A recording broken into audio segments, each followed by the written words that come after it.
Good morning, all of you. Today we are going to start with fifth and last part of chapter number 2, Principle of Management. And in this video, we are going to study about the techniques given by the F.W. Taylor. So first we will discuss the first technique given by F.W. Taylor, and that is functional foremanship.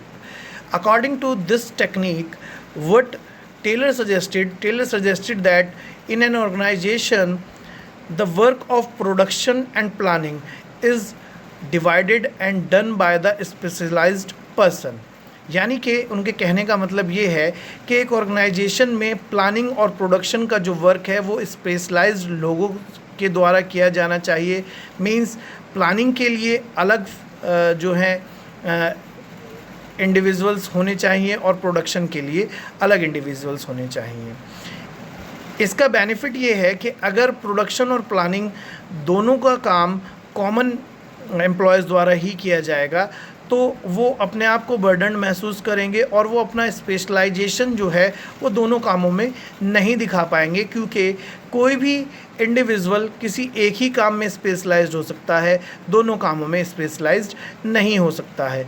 तो इसलिए उन्होंने क्या कहा है कि production और planning का काम जो है वो अलग अलग एम्प्लॉयज़ द्वारा किया जाना चाहिए. और इसके लिए इन्होंने प्रोडक्शन डिपार्टमेंट में 4 फॉरमैन्स और प्लानिंग डिपार्टमेंट में जो हैं 4 अलग से फॉरमैन को इस्टेब्लिश करने का जो है सजेशन दिया है, जिससे कि प्लानिंग और प्रोडक्शन दोनों का काम जो है वो स्पेशलाइज्ड वे में हो सके और प्रॉपर वे में हो सके और ऑर्गेनाइज जो है अपने जो वर्क है उसमें क्वालिटी ला सके और अपने टारगेट्स को अचीव कर सके. जी, नेक्स्ट है standardization and simplification of work.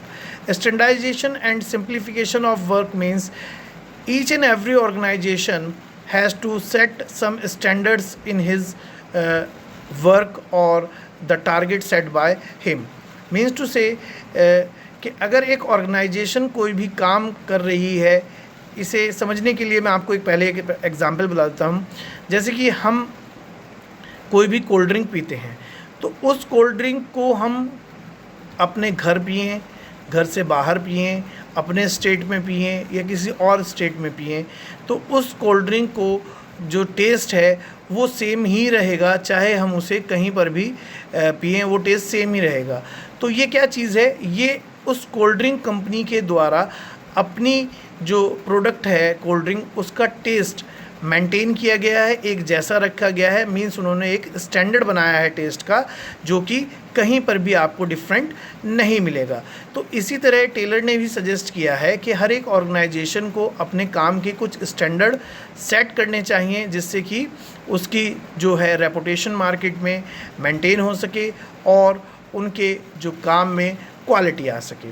Simplification of work से सिंपल मतलब है कि किसी भी टास्क में या किसी भी वर्क में कोई अननेसेसरी एक्टिविटी नहीं होनी चाहिए. वो वर्क इतना सिंपल होना चाहिए कि each and every employ can understand it very easily and they can do it very easily. इसमें अगर अननेसेसरी एक्टिविटीज़ इन्वॉल्व होंगी तो उस वर्क को करने में कॉम्प्लेक्सिटी प्लस टाइम और रिसोर्स ज़्यादा लगेगा, जिससे ऑर्गेनाइजेशन को लॉस होगा. जी, नेक्स्ट है हमारी मेथड स्टडी. यानी कि इस टेक्निक के द्वारा एक ऑर्गेनाइजेशन प्रोडक्शन करने का जो मेथड यूज़ कर रही है या किसी भी काम को करने का जो मेथड यूज़ कर रही है वो सबसे बेस्ट होना चाहिए और साइंटिफिक होना चाहिए. वो इसलिए है कि अगर वो मेथड साइंटिफिक होगा तो जैसे कि हम लोग पहले भी डिस्कस कर चुके हैं, तो उसमें कॉज एंड इफ़ेक्ट रिलेशनशिप होगी कि अगर हम ऐसा करेंगे तो हमें ऐसा आउटपुट मिलेगा. तो इसी वजह से वो जो मेथड है ऑर्गेनाइजेशन के लिए बेनिफिशियल होगा और ऑर्गेनाइजेशन का टाइम और रिसोर्सेज जो हैं वो दोनों बचेंगे. इसीलिए टेलर ने सजेस्ट किया है इस टेक्निक को, जो है method study means best way to do a job. जी, नेक्स्ट इज़ मोशन स्टडी. जी, मोशन स्टडी में इन्होंने क्या बताया है, analyzing various motions to perform a task in order to detect and eliminating unnecessary movements. यानी कि किसी भी काम को करते समय हमें उस काम को सुपरवाइज़ करना चाहिए with the help of cameras और स्टॉप वॉच, जिससे कि हम उस काम में से जितना भी अननेसेसरी मूवमेंट्स है उसे एलिमिनेट कर सकें और उस काम को करने का जो स्टैंडर्ड समय है वो हमें पता चल सके, या उस काम को करने का जो उस काम को करने का जो बिल्कुल एक्यूरेट टाइम है या कितना प्रोडक्टिव टाइम है।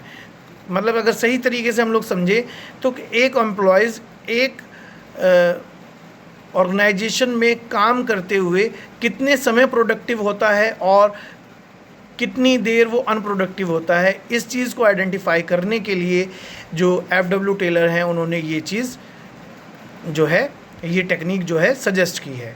अब हम लोग बात करेंगे नेक्स्ट और सबसे last technique, that is time mastery. To determine the standard time is needed to do a job. अब देखिए, जो हमने पहले जो टेक्निक पढ़ी है और इसमें थोड़ा सा मिक्सचर हो गया है, बट मिक्सचर है नहीं, मैं आपको समझा देता हूँ कैसे नहीं है। जो हमने अभी मोशन स्टडी पढ़ी है उसमें प्रोडक्टिव टाइम को फाइंड आउट करने के लिए ये स्टडी जो है स्टॉप वॉच और कैमरे की मदद से कंडक्ट की जाती है। और जो टाइम स्टडी है ये एक काम को करने में कितना स्टैंडर्ड टाइम लगता है ये फाइंड आउट करने के लिए की जाती है। तो वो एम्प्लॉयज़ के प्रोडक्टिव और नॉन प्रोडक्टिव एक्टिविटीज़ को फाइंड आउट करने के लिए होती है। ये किसी भी काम को स्टैंडर्ड टाइम कितना चाहिए ये फाइंड आउट करने के लिए होती है। जैसे आप और हम सब ने कभी ना कभी एग्ज़ाम्स दिए हैं, तो उन एग्ज़ाम्स का जो टाइम है वो 3 आवर्स होता है।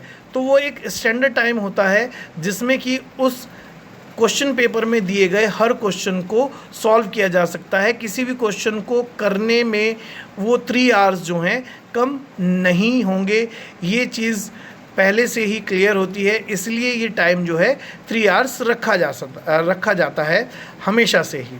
तो यही चीज़ फाइंड आउट करने के लिए टेलर ने सजेस्ट किया है टाइम स्टडी, जिससे कि एक ऑर्गेनाइजेशन में हर काम का करने का जो स्टैंडर्ड टाइम है वो पता किया जा सके। तो इस तरह से मैंने आपके सामने जितनी भी स्टडीज़ थी वो सब डिस्कस कर दी है, और ये जो चैप्टर नंबर हमारा 2 है इसके सारे टॉपिक्स को मैंने आपके सामने डिस्कस कर दिया है जी। अब हम लोग नेक्स्ट वीडियो में मिलेंगे जो कि चैप्टर नंबर 3 से रिलेटेड है।